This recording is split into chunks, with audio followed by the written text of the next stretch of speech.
ได้มือถือหูจักกันโจแก็บก่อโอ้เจอปีเฮาลักเมาจอมสูสาวนอนเนยยิงก้นหางลีสายมาขย้อนทำจ้องสู้นักเดไปเจอเลยอยู่เบาห่างจ้าเคยย้อนหับสู่จ้องป่ามีกว่าดำเจอพันนายมสู่มาอยากเจอปีนอนขึ้นก็คอยใน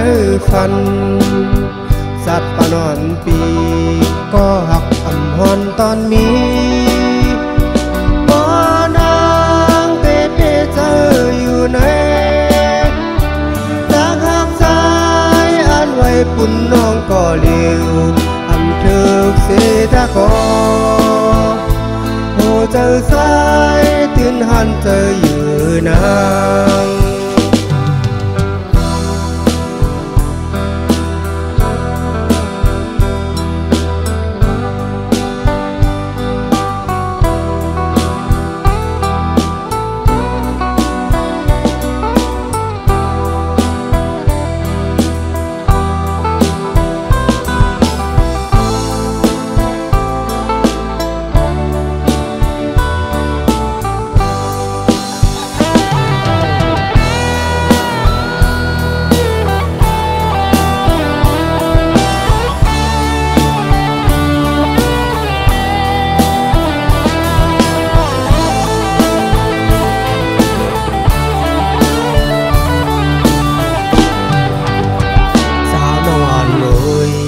ได้มือถือหูจักกันโจแก็บก่อโอ้เจอปีเฮาลักเมาจอมสูสาวนอนเนยยิงก้นหางลีสายมาขย้อนท